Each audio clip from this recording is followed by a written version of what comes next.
Okay, I'll ask Amna to let me know when we're live, and then I'll let the students in. Yes, absolutely. Okay.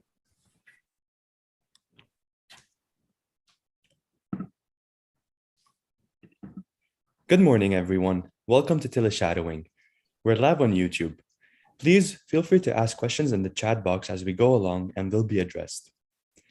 I'm honored to introduce our mentor for today, Dr. Rana.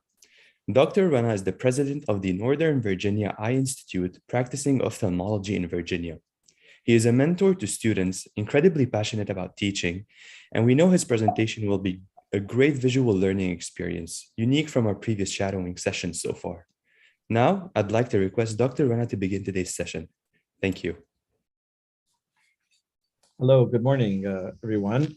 It's wonderful to have the TeleShadowing Committee invite me back for a second year of this lecturing series and mentorship program.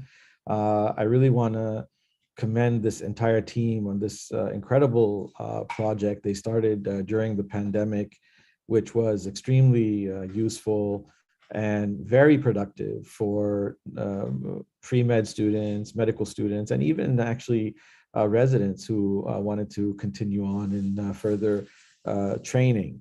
Last year we had quite a successful series of lectures. It was fantastic to watch many of them.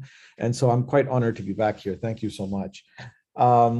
I try to keep this lecture, I'm an ophthalmologist, and I try to keep this lecture very, very basic and general, because I know even after I graduated medical school, if you had asked me to point out where a ciliary muscle is, or even where the cornea is, I probably wouldn't have been able to throw a dart at it if I wanted to. And it's one of those areas of anatomy and the medicine where you really don't learn a lot about it unless you go into the particular subspecialty training program. So it's always a great pleasure for me when I have students come in rotating with me, or first-year residents, because it's a whole world they really haven't gotten to spend as much time as they wanted to in it. Ophthalmology is a wonderful subspecialty of the medical fields.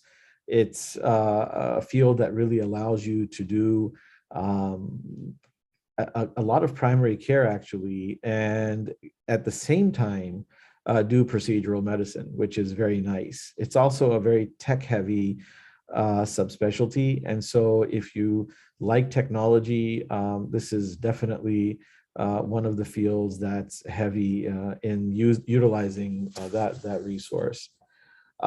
So as Omar just pointed out, I am the president and CEO of Northern Virginia Eye Institute. I grew up in the Mid-Atlantic, did most of my training starting from undergraduate through a residency fellowship training throughout the Northeast, and settled back in Northern Virginia, where I'm currently practicing. I do private practice, but I am an associate clinician that takes lots of students and residents for training. And as I said, I really enjoy that. So without further delay, we'll move on. Let me make sure that I can forward these slides here.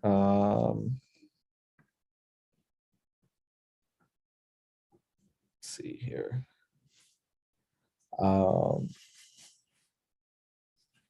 Okay, so we're going to get I want to begin with just a basic this understanding of some very, very general anatomy on the eye itself.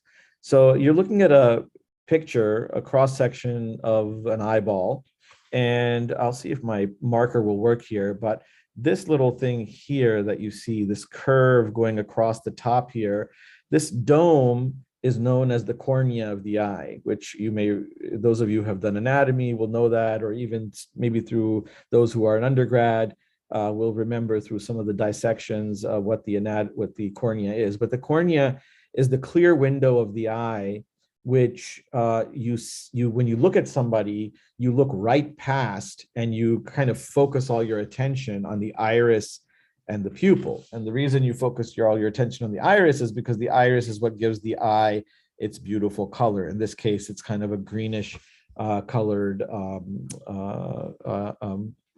feature. In the middle of the iris, of course, sits this aperture, which is known as the pupil. And the pupil, when we look at each other, appears to be this little dark hole. And behind that pupil is this nice clear lens, which most of us don't even know it's there, again, until we really start to study it. When you look at somebody, you really can't see the actual lens because you just don't have the light reflecting back on you. When you look at somebody's eyes, you just see the iris and that dark pupil, and you have no idea what's going on behind there. But this lens, and we'll get into a little bit more of this as we go on, is attached to this structure right here. And here, they're not actually two structures. This is a single structure that goes 360 degrees around the front of the eye. It's known as the ciliary muscle. And the ciliary muscle is important for lots and lots of things that hopefully we'll get into in this lecture.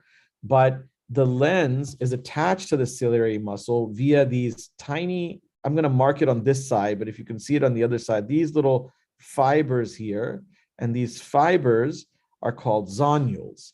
So zonules hold the natural lens suspended in the eye, but they're also involved in allowing the lens to change its shape so that we are able to instantaneously focus on distant, intermediate, and near objects without having to think about it or without any significant appreciable delay. Now, behind this lens is a very, very large empty cavity. That is known as the vitreous cavity of the eye that contains the vitreous gel. The vitreous gel serves as a conduit for lots of things, including nutrients, oxygen, what have not. But it is not a vascularized material. It's avascular in the sense of that you don't have blood vessels running in it, but there are channels that run through here that we have since our embryological development that allow for the passage of certain substances, as I mentioned. And behind the vitreous cavity is what you can see in the background, which is an orange, reddish colored material with vessels in it. And so what you're looking at there is the retina, and the retina is composed of multiple layers. And what you hear about throughout your childhood education and beyond is that we have these neuroreceptors known as rods and cones. These receive the light signal or the data. They then convert it into a neurophysiological signal and send that signal or data to the brain via the optic nerve, whose opening or beginning is seen right over here. So that's the nerve head. And the nerve head is where over 1.2 million individual nerve fibers come together, and they extend back to the visual cortex of the brain through the brain pathways, and the visual cortex then does the processing of the data so that we actually see each other. So literally, we are seeing each other with our brains, not really with our eyes. Our eyes are simply the gathering material, or think of it as the satellite dish that received all the visual data, and then it's really the brain that did the processing of that data so that we were actually looking at each other. Let's see, move on there.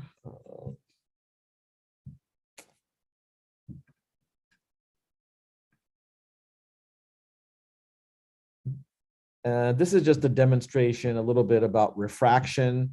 So what you're seeing here is that there's a lens right here. Let's say that somebody was nearsighted and needed to wear glasses. So what this lens does, it basically takes this light ray that's coming through the lens, through the cornea, into the natural human lens, and then coming into sort of the apex of a V shape so that it focuses on the back of the eye right here at a focal point. And so this focusing of light from a broad band of light back here to a focal point back here, this process of the bending of light and bringing light rays together is known as refraction.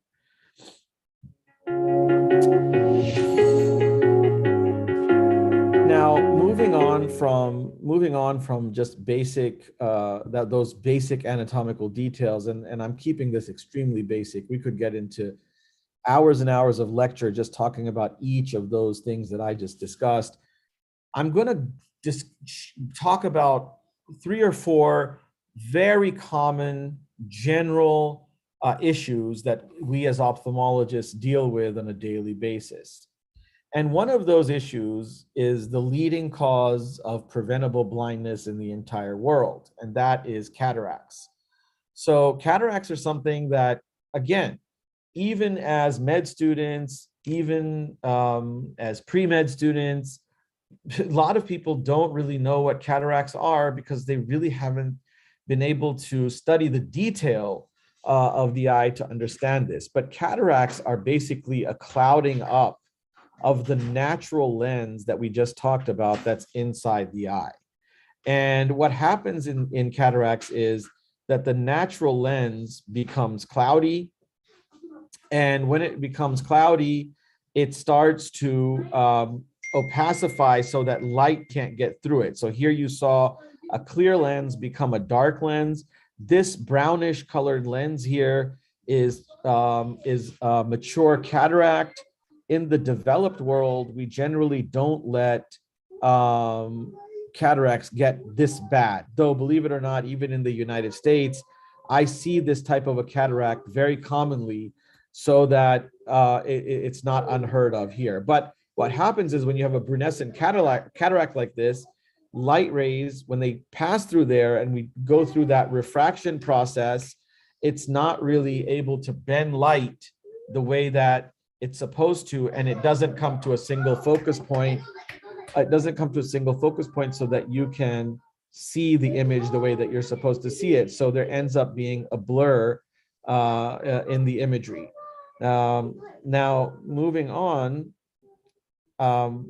let's go through this. Yep. So here's a good example of what happens when we have a cataract in position. So light right here, the broad band of light, again, is coming towards the eye in this direction. It enters through the cornea and wants to go focus onto the back of the eye at the retina, but it hits this cataractous lens right here, which does this what's called diffraction of light or scattering of light. So this light gets scattered in various directions rather than coming into one single focus point, and that causes difficulty in focus, but also causes one of the very, very common symptoms that most patients talk about, which is difficulty with glare, and glare causing obstruction of vision, and glare causing difficulty with being able to see in darker conditions or drive at night. And so this is one of the very early symptoms of cataract, that it's not the inability to see road signs or see people's faces, rather it is a reduction in contrast sensitivity so that you cannot see as well in lower lighting conditions as you do in daylight. And particularly if there's a focal point of light coming at you, it causes this scattering of light or diffraction of light. Of course, when it gets to the point that you can't see people's faces very well anymore, that's a pretty advanced cataract. Here's an example of glare at night. People driving. Now, some of you may be sitting there thinking, well, I have this myself even now, which is true, especially with the current xenon gas headlights and LED lights shining at us. A lot of us feel this way. But when somebody has cataracts, that feeling is really exaggerated and gets to be much more problematic. When you remove the cataract and no longer have glare, you have a much better outcome in terms of the ability to see things in lower light, particularly driving at night. And this is one of the things that most adults really appreciate after cataract surgery, is that they feel they can drive so much better again. They can go on to unfamiliar roads again.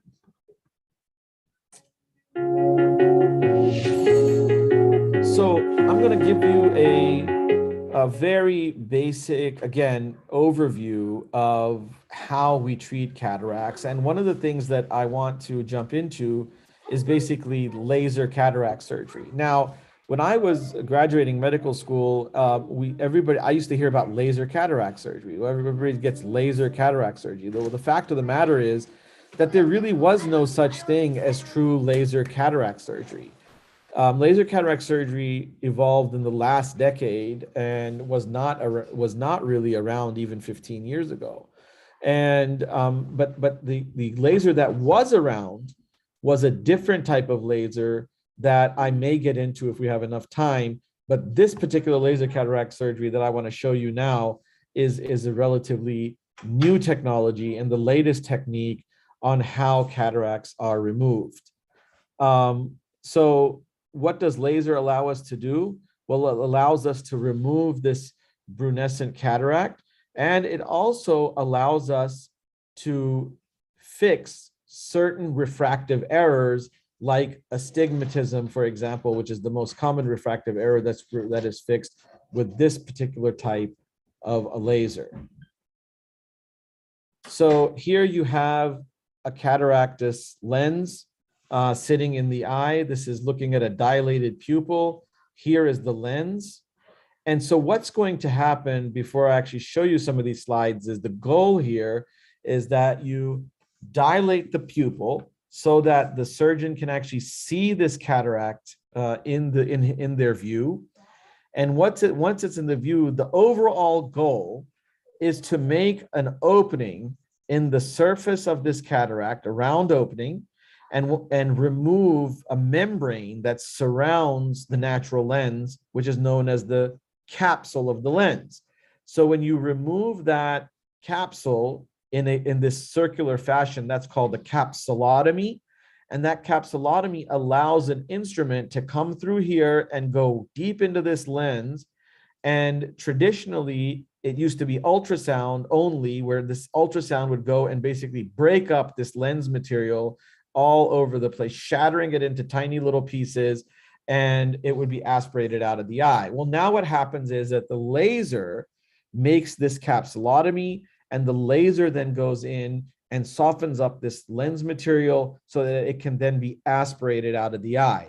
Now, once the lens material is aspirated, you're left with an empty capsule. And the empty capsule has just a hollow chamber in it because the natural lens material has been removed, and a circular opening in the front or anterior side through which you are going to insert now a replacement lens. And why do you want to put a replacement lens in? Because if you leave the eye just removing the cataract and do not put a replacement lens in there, you're going to need quite a powerful lens in the form of glasses to be able to see anything anymore. Otherwise, everything will remain an absolute blur. And in this particular thing, I want to point out one more thing to you, that if you look in the periphery here, right there, you'll see those zonules that I was talking about earlier that hold the natural lens to the side wall of the eye. So here's the laser making that circular opening in the capsule. And then here's the laser grooving into the natural lens, fragmenting it into pieces. And here is the laser making the incisions in the cornea itself. And then here is what we call the phaco handpiece, which is the ultrasound handpiece that used to shatter the natural lens material, aspirating the softened lens out, and you're left with that empty capsule with the opening in the front side. So what we do now is we take an intraocular lens implant, and it is injected, like you just saw, into the eye. I'll do that again. It's injected into the eye using a special injector. And I want to show you one more thing here, if I can pause it. Yep. So this injector, so it's coming into the tip of the injector is actually going through that circular opening in the anterior capsule. Here, I'm going to point out something to you. This thing right here is what we call a haptic. That is one end of a haptic that is on both sides of the lens as it comes into the eye. And so once that lens is injected, these haptics unfold and keep the lens stable within that capsular bag so that you don't have to suture the lens in. And here it goes again. You rotate the lens so that the haptics are nice and out to the periphery of the capsule, and the optic, which is this thing right here, sits centered within that capsular bag, within the visual axis, so that light can pass through it and be refracted the way it is supposed to be. Here is another example of a lens. Now, what this is showing you here is that, so there's a couple of things that you see here. One is, here is the lens now sitting in the eye. So you have this bag, you have this implant right here. You can't see it very well, but here's a haptic going up this way, and we can't see it on the other side. But this lens sits in the natural position that the natural human lens used to sit in. Now, what can happen over time is that this particular lens can opacify. And I'm going to show you this one more time. Let's take this to the beginning. And you'll see that the back of this lens itself, the implant right here, seems to have turned white, like as if it got frosted. So the implant did not actually turn white. What has happened is that the capsule that's holding that implant in the eye opacifies. And it can opacify within the first few months after surgery, or this could take a few years to opacify.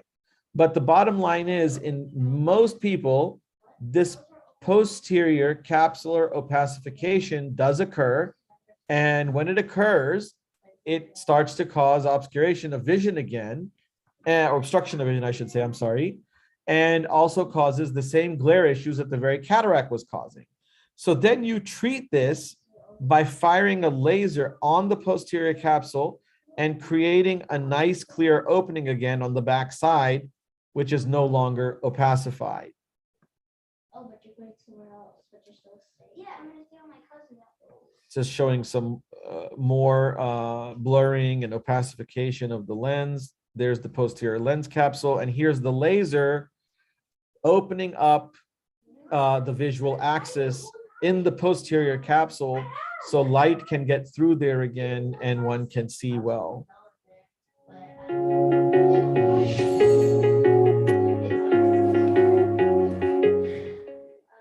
Just talking to the team here, before I go on to glaucoma, shall we take any questions about cataracts? Has anything come in terms of inquiries? Not yet. I think that students usually wait till the end of the session for their questions. Okay. All right. Very well. So if you guys have any questions, please do submit them. I'll be glad to stop. I mean, of course, I'll defer it to the team how they want to handle it, but I'm glad to answer any questions if they come up as we go along. So that was cataracts. Again, that is a very, very general overview. There are so many details that one could get into when it comes to cataracts, in terms of the techniques used, the equipment used, the lenses used, how do you target powers and things like that. Those are hours and hours and hours of discussion that one can get into. So I'm going to move on to another very, very common cause of blindness in the world. Unfortunately, this kind of blindness is irreversible blindness. This is a disease that is known as glaucoma. Glaucoma is kind of this kind of mystery disease before you actually learn what it is. Everybody hears about glaucoma, but very few people actually know what glaucoma is. So I'm going to give you a kind of a bird's eye view. So glaucoma is basically a neuropathy. It's a neuropathy of the optic nerve in the back of the eye. And the optic nerve over time starts to degenerate or atrophy. And as the nerve atrophies, you can see less and less because there are less transmission pathways to the visual cortex, and therefore you are losing your data cables. So imagine that you have a cable and that cable has transmission fibers in it. And in order to get a high definition picture, you need a certain number of those cables or those transmission fibers to take the signal to the brain. And now imagine that we've lost, let's say, 50% of the transmission fibers to the brain. Well, you're going to lose 50% of the quality of the vision that goes over to the visual cortex. And so glaucoma very silently over time starts to decay or degenerate those transmission fibers, and you see less and less, and it eventually leads to tunnel vision and eventually to blindness in extreme cases.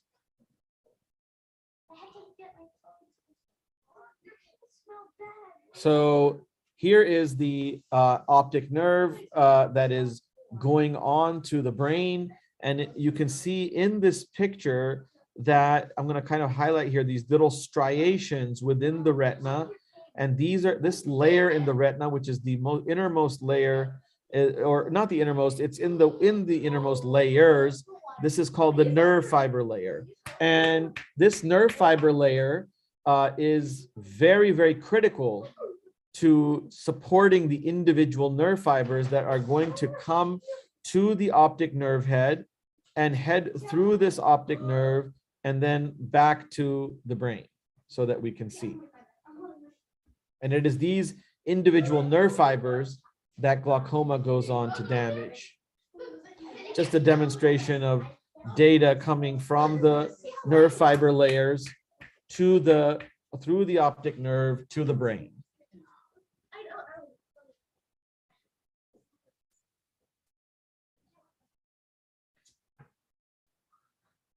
And let's, yes.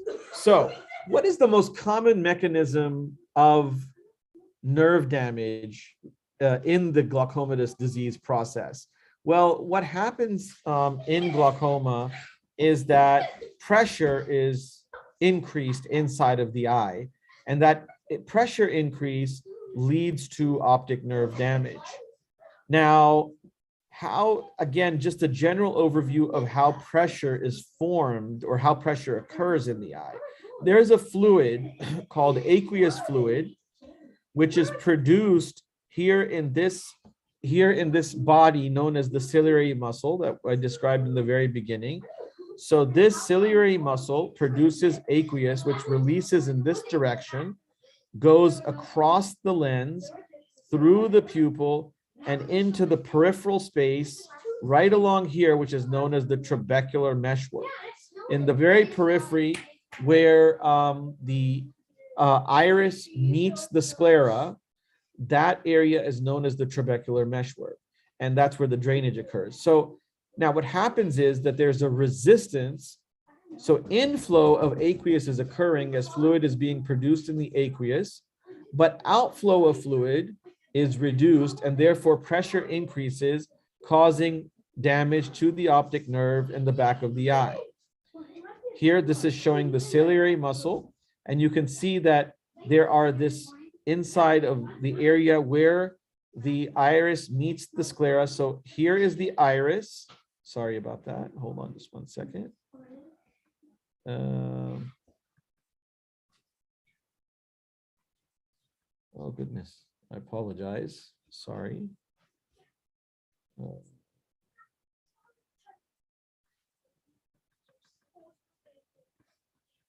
Let's get back to the right area here.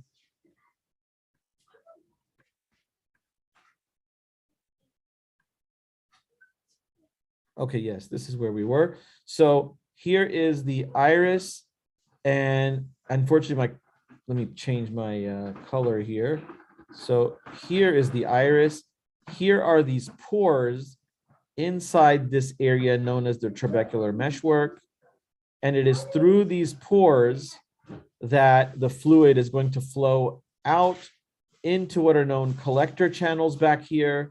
And this goes into the venous circulation. And if there is a resistance in that pathway, just like in a drain in a bathroom, you're going to get backup.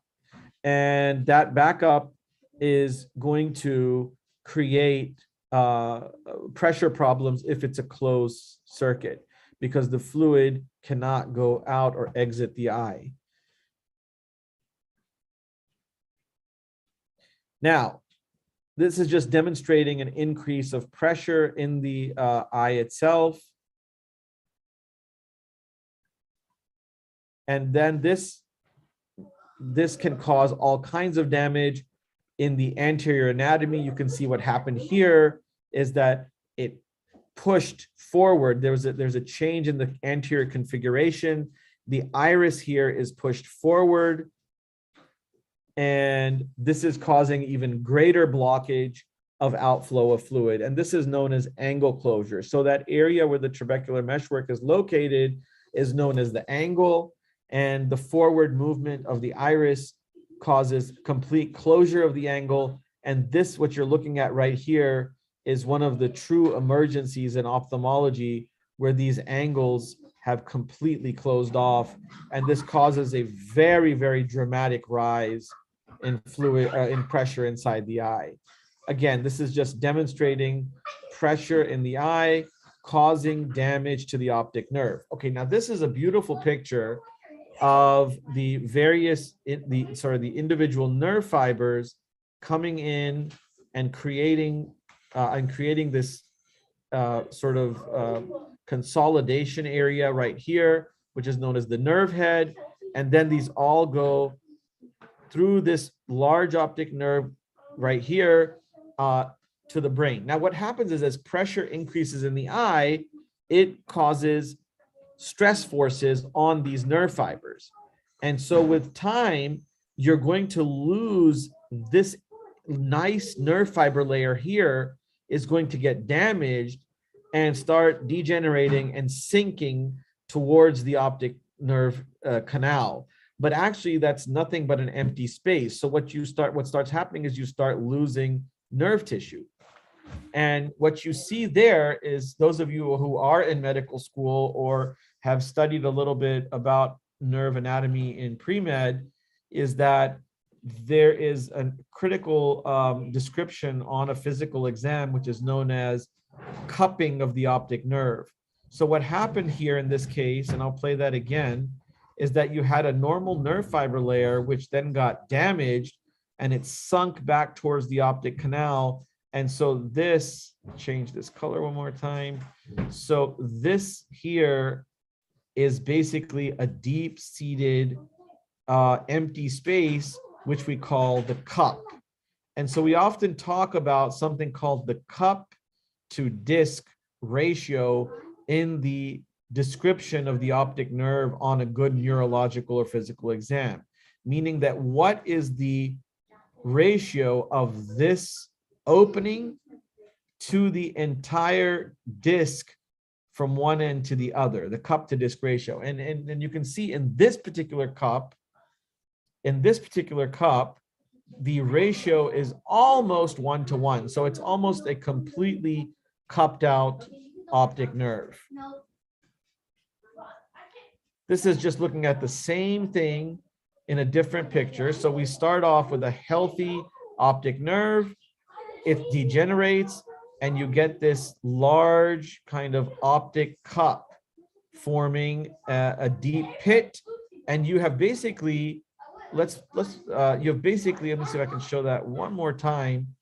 What you have done here is you have all this beautiful nerve tissue here to here to here and to here. And the only cup you have here is basically this area right in here, which is known as the cup. It's a small cup. Now the ratio of the cup there is if I were examining this cup, I would call this about a 0.25 cup, meaning that it's taking up about 25% of the entire nerve head. But as the disease progresses and the cup gets bigger, it's going to, again, become almost a 1-to-1 ratio. The area of it from here to here is almost the same as the area from here to here. Slightly smaller, but almost a fully cupped out optic nerve. And so that's what glaucoma does. Glaucoma causes this death of the optic nerve tissue so that you have very few nerve fibers transmitting data to the brain, leading to blindness. And this blindness starts from the outside. So you get like this tunnel vision.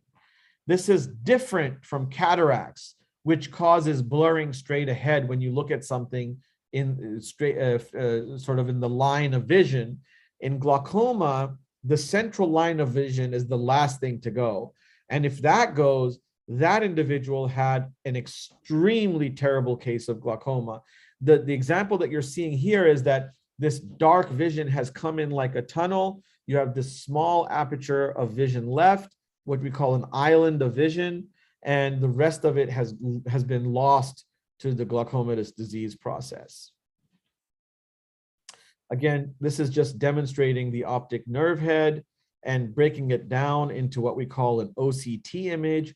So OCT is high definition ultrasound technology, and it allows you to image the optic nerve head and see its various anatomical features. Now, this is beyond the scope of this lecture, but again, as I was saying, what you're looking at right here are actually retinal layers surrounding the optic nerve, and each of those layers represents a different anatomical area and feature set. Let's move on from that. How do we treat glaucoma? Well, if pressure, and by the way, there are numerous classifications of glaucoma, but the most common is what I've just described to you. It's a glaucoma where the iris configuration is normal, the view to the trabecular meshwork is normal, but there is a resistance in the outflow of fluid, and that's called primary open-angle glaucoma. And there are then angle closure glaucomas, which I briefly showed you. There are inflammatory diseases that can create membranes. There's something called pseudoexfoliation and uveitic glaucoma, and on and on and on and on. But I want to primarily focus on open angle glaucoma, which is caused by the elevation of eye pressure due to less outflow of aqueous fluid. So how can we then, if you think about it, if decreased outflow of aqueous fluid is the issue, then how can we reduce pressure in the eye? Well, one way is to either decrease production of aqueous fluid. Another is to somehow reinstitute outflow of aqueous fluid. And the third would be to find an alternate pathway for fluid to get out of the eye. So these are all different mechanisms by which that is produced. So in the first case, you have medication. So most medications, the way they work is they reduce the inflow by reducing the production of aqueous. Now, you're not going to halt total production. That would be detrimental to the eye, but you're going to reduce the amount that is produced. And there are various types of pharmacological agents that are used for this process. The second is laser. So what laser does, this is actually what this is demonstrating is it's punching a hole into the iris for angle closure glaucoma. But what laser also does is you can fire laser back here into the trabecular meshwork itself, and it causes a configurational change in the molecules that allow for more efficient outflow of aqueous fluid. And then finally, we have surgical intervention. So what you're seeing here in this area is you're actually seeing a device which is right over here, this little cannula, is actually coming from outside of the eye and into the eye to allow as a canal for fluid to flow from inside of the eye back out. And these days we have what's called microinvasive glaucoma surgery, where we can actually put these little stents in, not from the outside in, but from the inside out, and that creates an outflow passage. Let's see now. So this is just administering drops.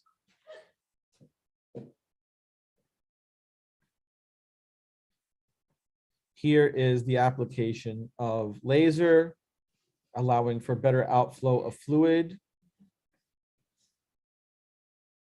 Here is a iridotomy. Now that was interesting. So what happened there, you were initially looking at what's known as a closure of the angle so that the fluid couldn't get out. But the laser, what it did, it allowed for an alternate pathway of fluid so that fluid could come forward, force the iris backwards, and allow the aqueous to drain out of the eye.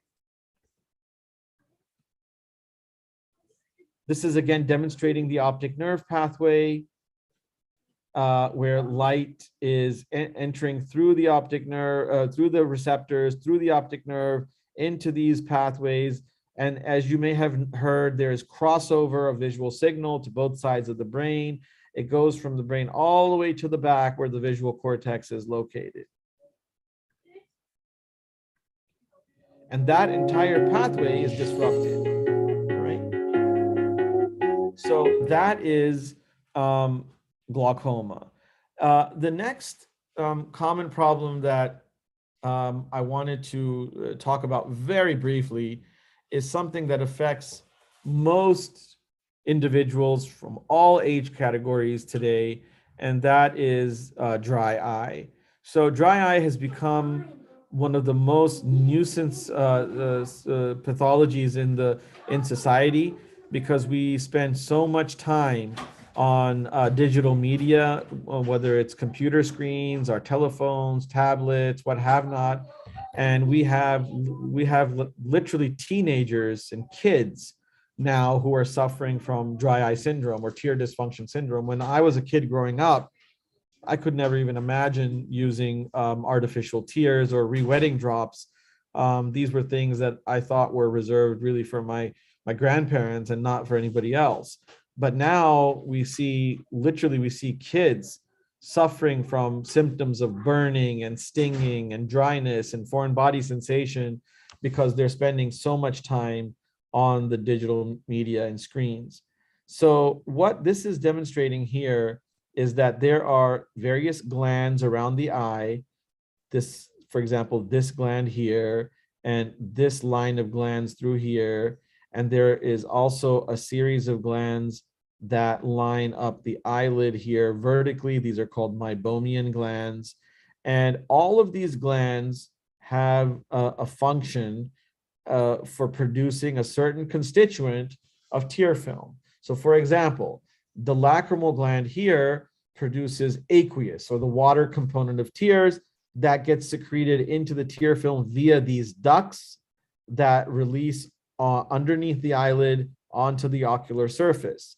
These meibomian glands right here, they produce an oil or lipid, which is secreted along the lid margin onto the tear film.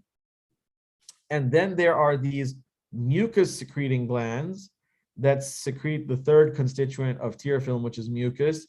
And again, that mucus comes onto the ocular surface, and the correct ratio and quality of mucus, aqueous, and lipid coming together in a layer over the ocular surface creates a comfortable eye that can see well and is a nice, pretty, quiet, colorless conjunctival and scleral surface.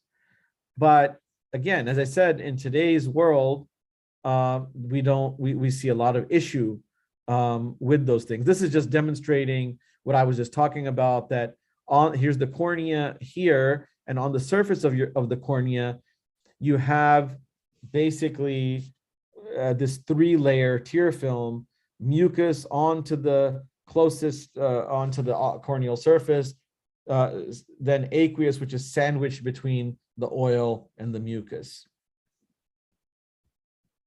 Again, produced by those various glands.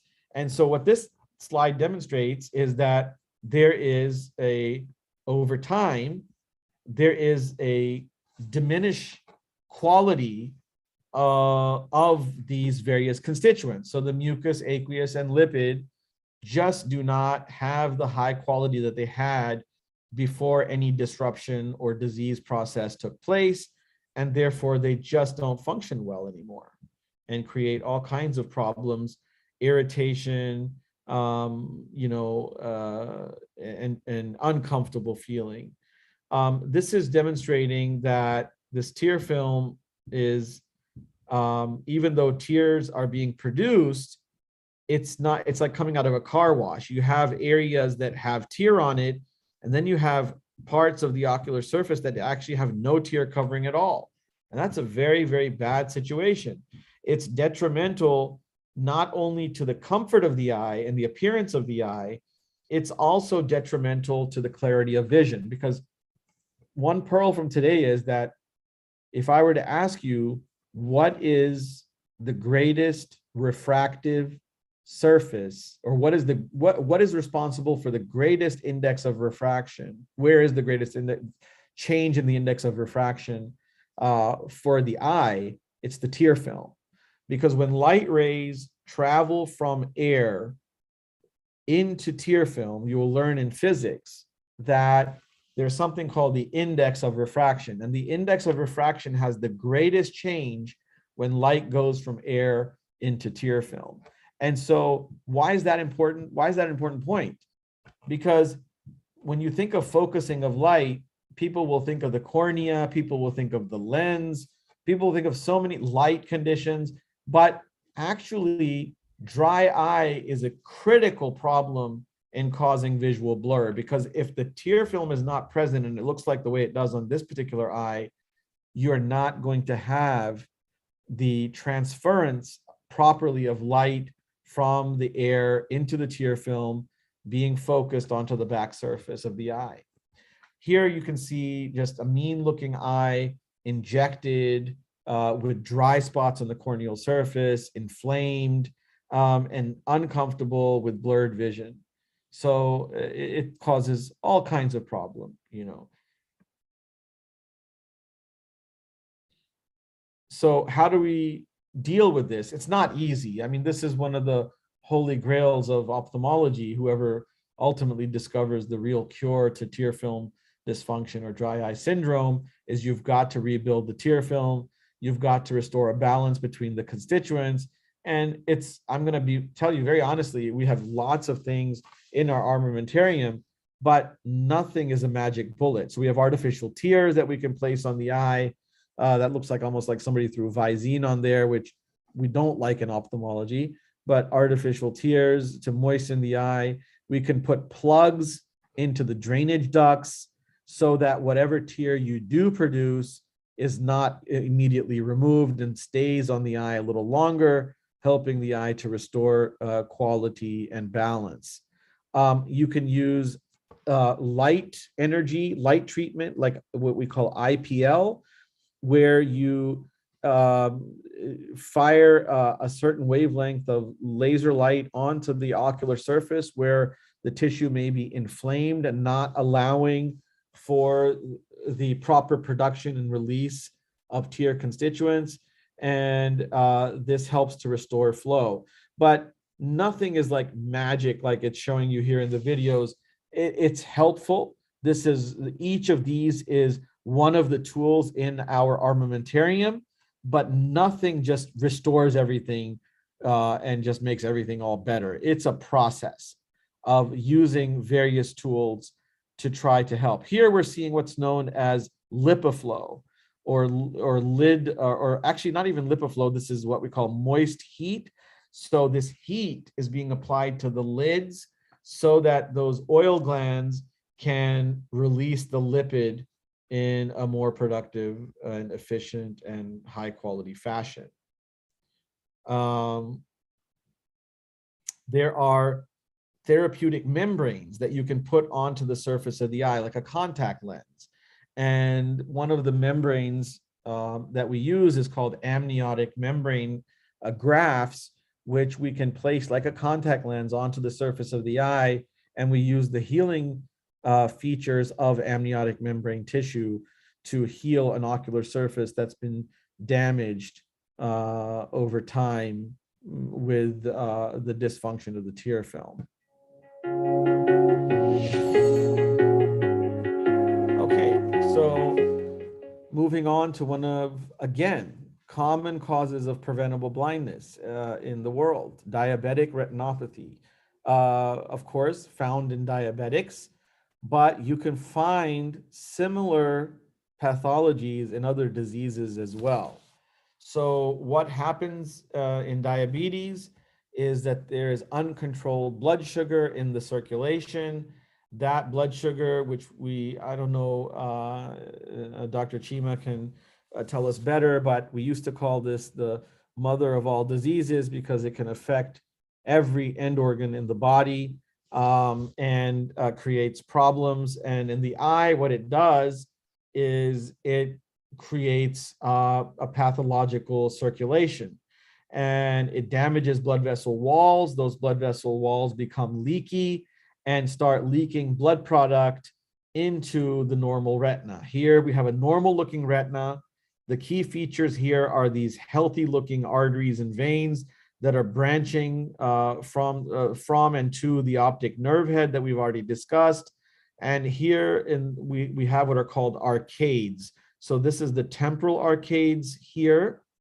These are the nasal arcades here going through the nose. And here is the macula with this kind of pigmented area right through there. And so if you didn't know which eye you're looking at and you can locate the macula, in this case, you will know that this is a left eye because this is the nasal side here and this is the temporal side here. But this is a normal looking retina. And what we see here is that again, this is looking at the macula. Here is the foveal pit. This is the fovea. And here are those rods and cones, those photoreceptors back here. Again, a very healthy looking anatomy. Here you can see this very significant venous circulatory system behind the retina, which is known as the choroid. And so this is a highly, this whole thing here is a highly vascularized area. And so many of the diseases and problems that occur in the retina, other than things like retinal detachment or retinal tears, are vascular diseases that affect the circulation or blood flow in the back of the eye. Again, just a diagram showing that the retina is a very complex structure with lots of different features and functions. So here is just a general overview. We're starting to see a little bit of early diabetic disease. Here's a splotchy little hemorrhage on the retinal surface. Here's another one. Here's another one. This is, again, leaky blood vessels causing what we call blot and dot hemorrhages. So here's a blot hemorrhage. Here is a dot hemorrhage. And with that is not just this reddish hemorrhage that we see here, but as you know, blood has many components in it, and one of which can be lipid. And so this yellow is lipid deposits into the retina itself. And these are, we used to have terminology called, if any of you in the audience know, that there was terminology known as hard and soft exudates.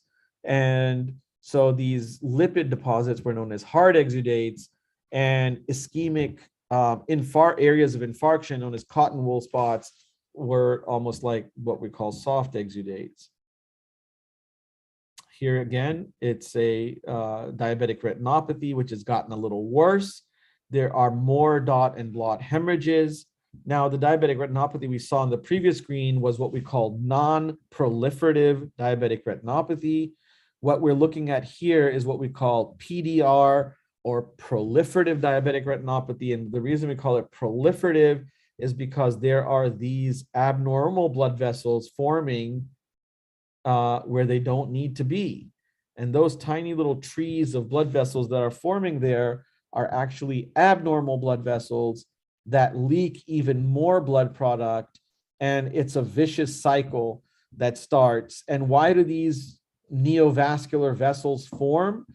Because the leakiness, or these blot hemorrhages and lipid leakage, all these leaky normal blood vessels, what happens here is that there is ischemia, or lack of oxygen in the retina, and that leads to the production of vasogenic factors, which cause the production of blood vessels that shouldn't be there.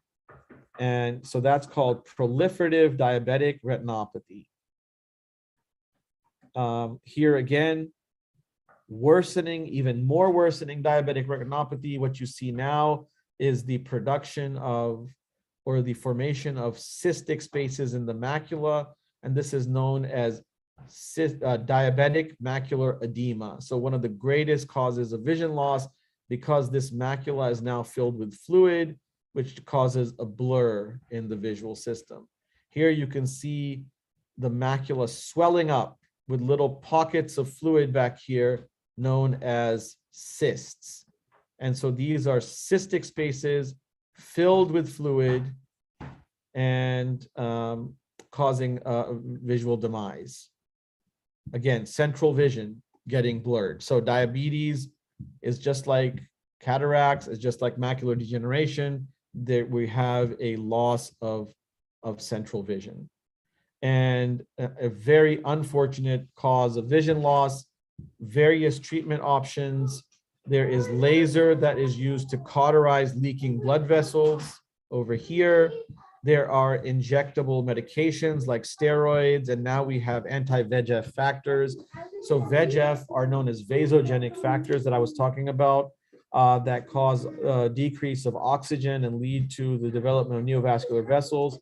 And then in very advanced cases where blood actually starts leaking into the vitreous gel, there is the formation of traction, which can cause retinal detachments. And so we have surgical treatment options as well. And so again, very, very important treatment mechanism, treatment modalities to treat this very, very serious disease. This is just laser being applied to the leaky blood vessels that can cause severe visual impairment. And you can see all these laser spots everywhere, sort of obliterating these vessels so they don't leak anymore and cause further problems. This is vitrectomy surgery, where you are basically removing the vitreous gel that has created traction with the diabetic retina, and to allow for a less occurrence of retinal detachment due to diabetic retinopathy. The last thing I'm going to talk about here is LASIK. LASIK is one of the most commonly performed minimally invasive refractive procedures in the world, where a laser is used to basically reshape the surface of the eye. And by reshaping the cornea, you change the way light is refracted. And so you use the laser beam to either steepen the cornea or flatten the cornea so that it refocuses the light. Some of you may have already had LASIK yourselves, or you know people who have had it, but it's a very, very nice procedure. Let me just get this to full screen again. Yep. Where you basically are going to numb the eye with numbing drops, and then the laser is going to create a flap in the cornea, a partial thickness flap. That flap is lifted and the stroma, which is underneath the flap of the cornea, is then reshaped using pre-programmed laser treatment parameters. And so that cornea is reshaped in the stroma. The epithelial flap is then placed back on, so it acts like a Band-Aid, and the patient feels very little discomfort and gets sort of instantaneous gratification. So that's the end of my presentation. I know it's a lot of material even in its basic form, but I think very common material that is seen in the world of ophthalmology and that you will hear about in your health training. I'd like to thank Rendia, which is a wonderful company based out of Maryland, which makes these wonderful videos and slides that are used for clinical education in the field of ophthalmology. Mr. Farrell Struber and Katie Moyer at Rendia, I wanted to thank them. And of course, I want to wish all of you the best and thank you for attending. I have my email there on the screen if anybody ever wants to reach out for me for questions or any other way I can help assist you in your careers. I know I went through this path, we all did before we became attending physicians, and I really wish to see all of you flourish in your careers. I'd like to thank the entire team here for putting together this program for all of you, and they're doing great work. I'm glad you guys are attending these with them, and I hope this work continues for many students and many years to come. Thank you so much.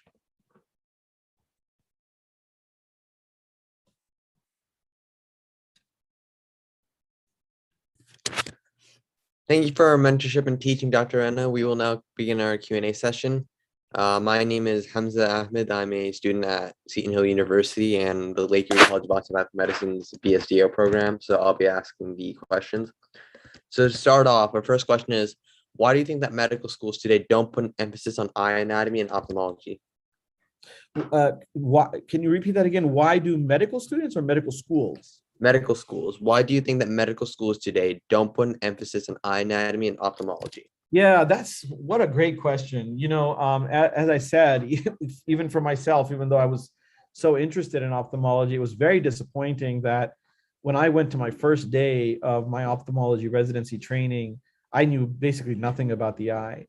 I don't know what the real answer is to that question. I think ophthalmology, just like other fields, is extremely important. And now we know that when it comes to quality of life and the betterment of our society, vision plays an enormous role. It plays so much of a role even in sort of the many of the diseases and problems that we're seeing in the baby boomer generation, that if we had spent more time training our medical students in the world of eyes, maybe more of them would have been even more of them would have been interested in taking on this field and becoming maybe some of the premier researchers, so that we could cure many of the problems that we have today. But I wish I had an academic answer to give you, or a research-based answer to give you, and I don't think really anybody knows a good answer to that question. What I would suggest is that if anybody is interested in ophthalmology, talk to your mentors at your medical schools or your chair of departments and ask them to please allow you to have a greater exposure to the world of eyes.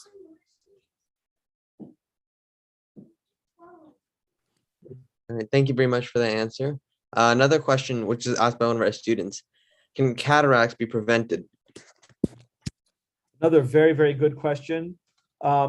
So cataracts, like other diseases in the eye, is multifactorial in its etiology, and lots of things have been tried, including reducing UV light exposure over time, better control of metabolic states of the body, and so on and so forth. But nothing yet has come out that can stop the production of cataracts. There are some homeopathic claims out there that you can reduce the incidence or maturation of cataract, but Honestly, I think if there really was such a thing, that person would have won a Nobel Prize by now. So I don't, to my knowledge, nothing like that exists yet. I mean, maybe one day we will have something, but not yet.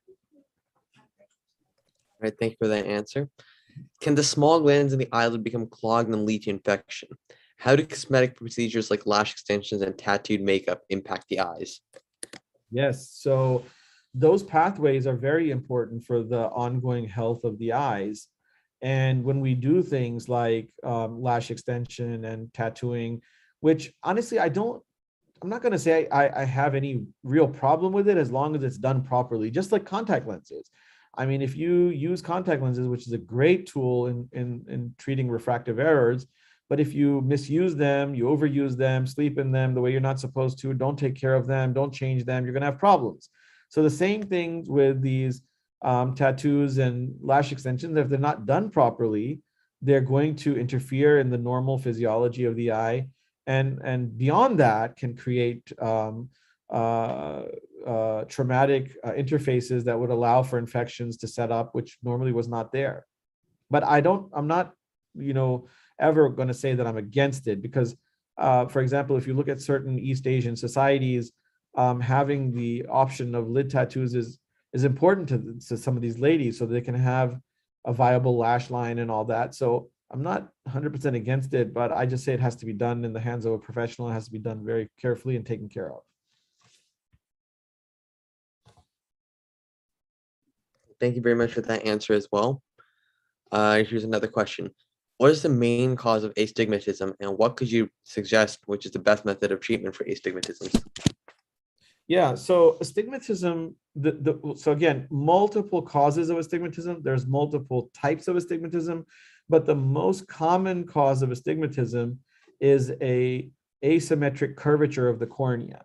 So to make it very simple, let's just take the 90 or 180 degree axis. So let's imagine that the 180 degree axis across your eye surface or corneal surface is steeper than the 90 degree axis. So that is an astigmatism. All right. Well, what is the most common cause of having a 180 degree steepness in the surface of the eye over the course of our lifetime? That is the mechanical blinking of our lids, that the up and down motion of the lids sort of, brings together pressure on the central horizontal axis, creating a steepness. So now nobody's going to advocate to stop blinking. That's not the reality. So if you just use that example, though, we know that rubbing eyes is very bad over the long-term period, because you're going to create irregular curvatures on the surface of the cornea, which is going to create a more difficult correction of refractive error. So definitely don't rub. Use lubricating drops over the course of your lifetime if you can, something gentle and safe that will keep the tear film adequately spread out over the corneal surface. And if you do wear contact lenses, to be very careful in taking care of them so you don't get contact lens induced corneal warpage, which creates a very irregular astigmatism. So, but if you're talking more from like sort of a medicinal standpoint or a prophylaxis, genetic standpoint, there really isn't anything you can do to limit the onset of astigmatism itself. Now, when it comes to myopia, which is nearsightedness, which has become basically an epidemic, if not a pandemic, there are now various strategies being employed to halt the progression of nearsightedness in people. And we used to think that nearsightedness was all about a bunch of nerds sitting in libraries reading books all the time and they have to wear glasses.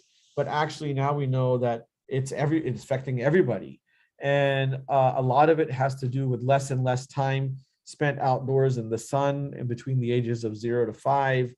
And in terms of treatments or prophylaxis, we are now using atropine drops.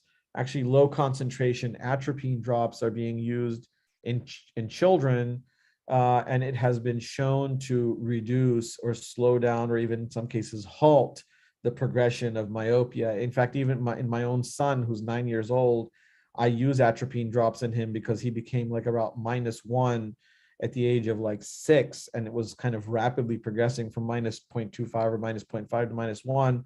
So I initiated atropine therapy on him, which he is still taking, and thus far it's been pretty effective.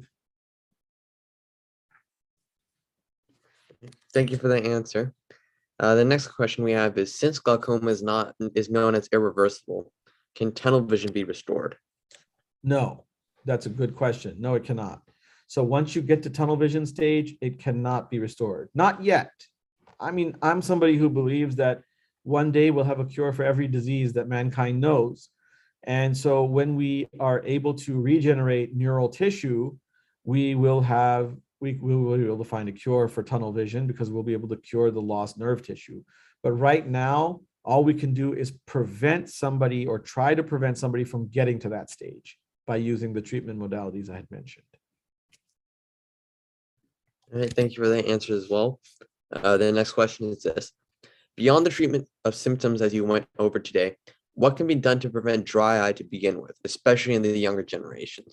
Yeah, that's the key. So this is a critical question, and that is lifestyle.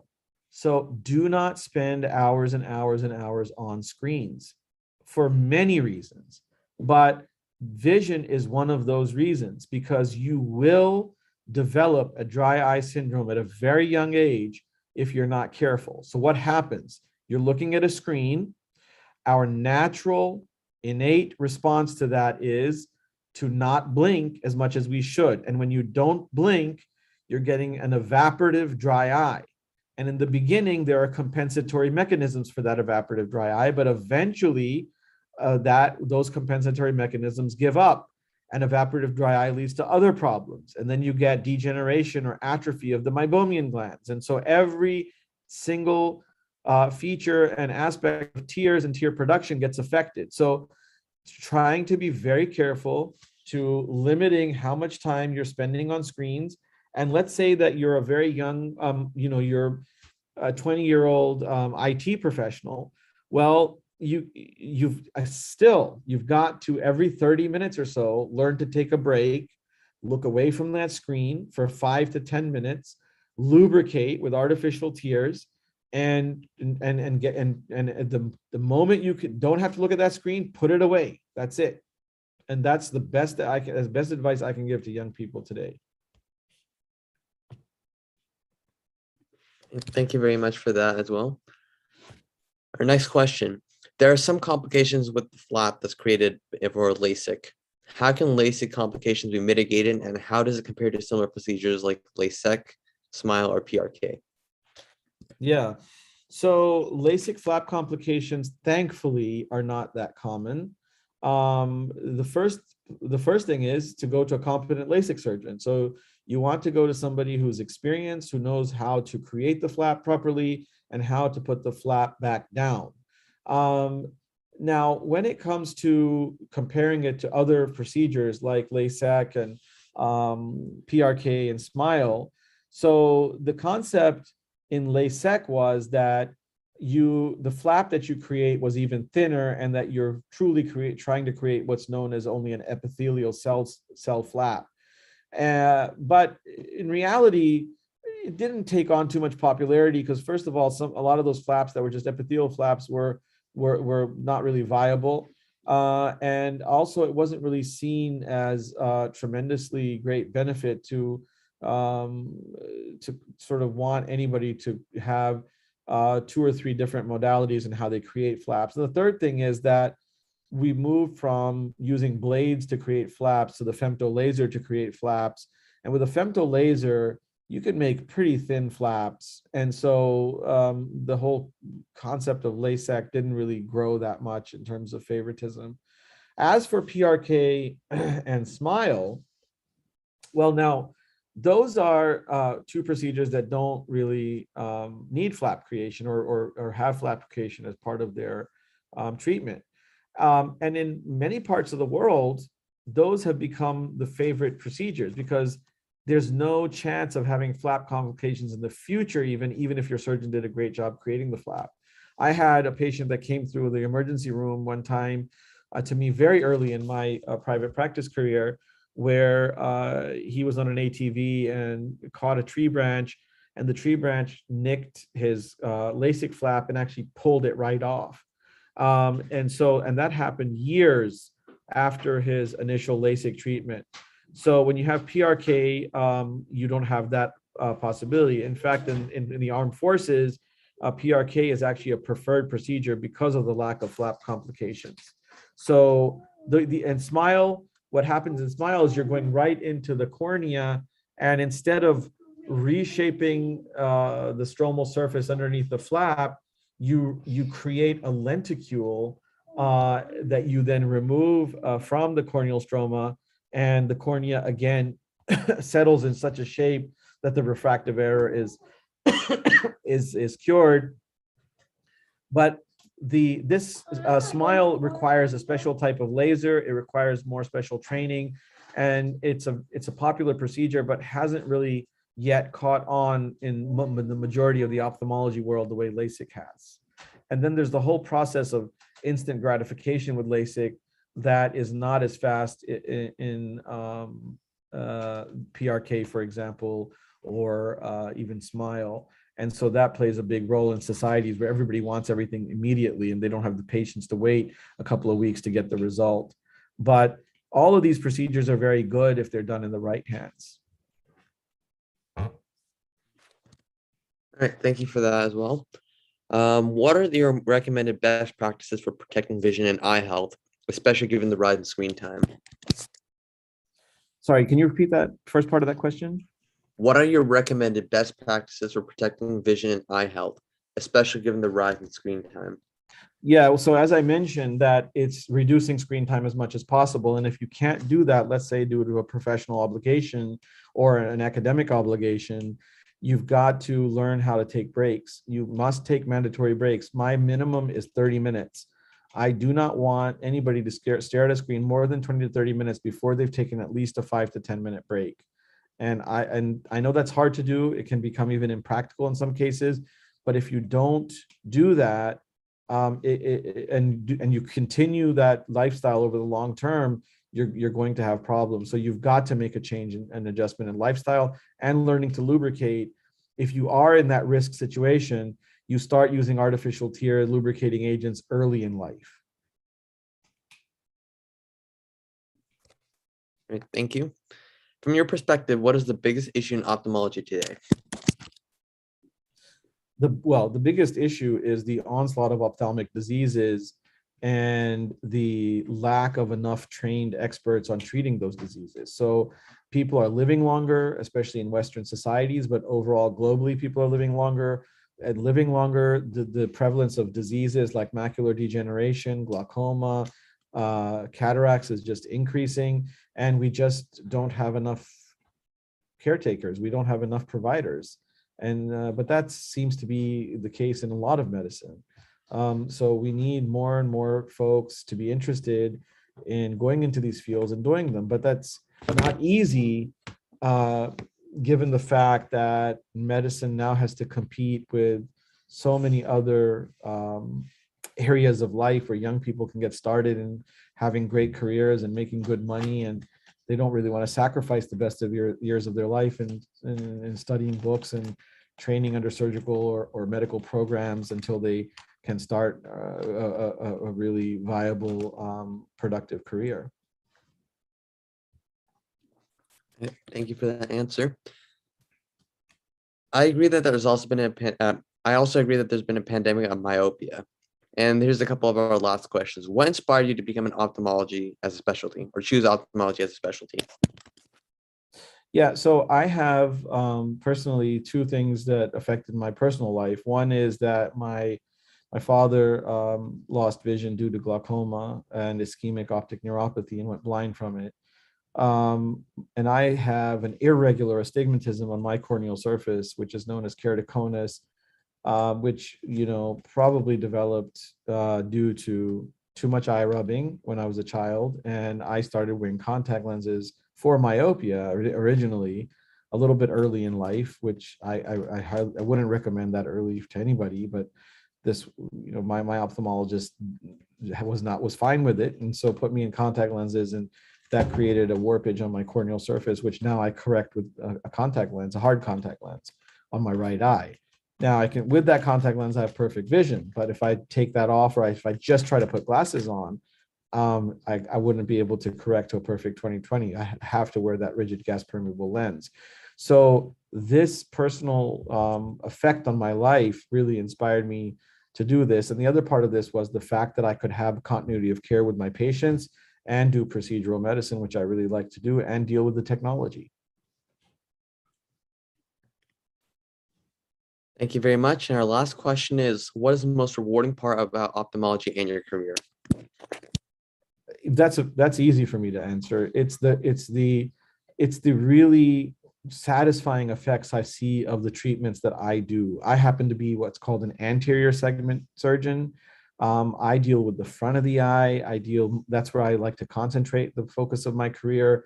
I'm a refractive surgeon, so I deal with cataracts, LASIK, and all those kind of things.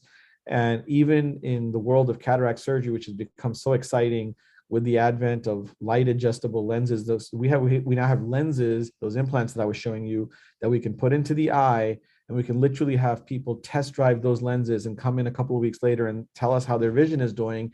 And without going and touching that lens or going back to surgery, we can apply a certain energy or wavelength of light in a certain treatment algorithm that actually corrects the refractive error and fine tunes it until the patient really likes it. So I find that very cool technology, and just the gratification that I get from patients in a world where saying thank you to a doctor and respecting a doctor for what they've done is kind of disappearing.